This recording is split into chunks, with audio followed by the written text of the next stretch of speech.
Hello, I'm John Sargent, back with another video chat. Living in an old house, particularly in these difficult times, does give you a sense of perspective. We moved here 40 years ago. This recent painting makes it look quite imposing. But I can tell you, back in 1980, it wasn't much to look at. Our parents on both sides of the family were concerned that it didn't have a kitchen or a bathroom, and the basement was a wreck. Mary and I, with our two small boys, were simply excited by the prospect of converting what had been an eye specialist's consulting rooms into a family home with character. Our Victorian house was built in about 1870 in the style of an Italian villa with two large rooms on the main floor. It's one of 4 detached houses built on spec by a property developer who believed with the coming of the railway his fortune could be made in the open fields of Ealing. The census reveals that the first owner was a British manufacturer. The last owner before us, the eye specialist, was a Jewish refugee from Nazi Germany. In the remains of the basement, we found the metal plaque from outside his consulting rooms in Berlin. Written in Gothic script, it said simply, Augenarzt, oculist. Equally poignant were the bands of black tape stuck to the basement windows as a precaution against the German air raids which soon threatened his new home.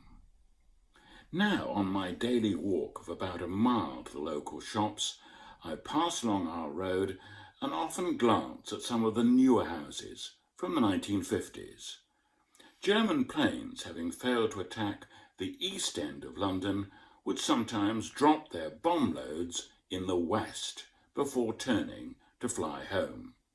Several houses near us were destroyed, and their replacements are easily spotted. They stand out like false teeth. It can be misleading to compare what's happened to us this year with the ravages of the Second World War. The virus is a different kind of threat. Judging by what happened recently in Bournemouth, we certainly aren't fighting it on the beaches. We seem to be encouraging it. And you can't blame or accuse the virus.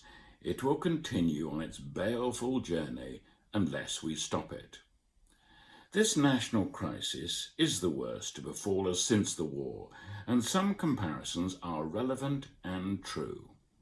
Queuing is back in force, along with an extra interest in sewing and cooking. We can't be sure that a baby boom will follow, but in the words of the song by Vera Lynn, just you wait and see.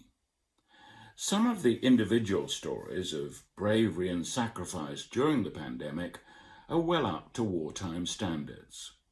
When I worked on the One Show, a spirited lady in her 80s described how as a young girl she had survived the famous raid on Coventry. As she was being pulled out of the rubble of her home, she said to her rescuers, "Don't touch my hair, I washed it this morning."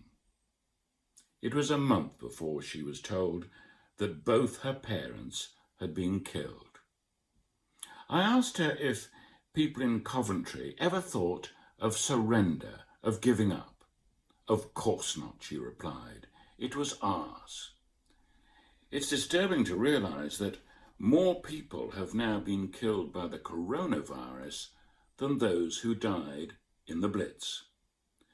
We've been lectured on the importance of the R rate, the rate at which the virus reproduces. If it stays below 1, we're winning. A similar calculation was used during the war. If more planes were made than the Germans shot down, we could prevail. And that happened in the Battle of Britain. Victory was secured in the factories as well as in the air. We saved key institutions, including Parliament, St Paul's Cathedral, and Buckingham Palace. Now we protect the NHS, and production of PPE is at last above demand. The war was fought on both sides by scientists. German morale was improved in the later stages by their V1 and V2 rockets. The V stood for Vergeltung, meaning retaliation, and we now race to retaliate with a V weapon, V for vaccine.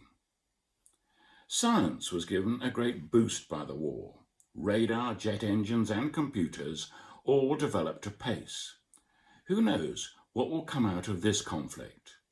Many young people will contemplate a different career.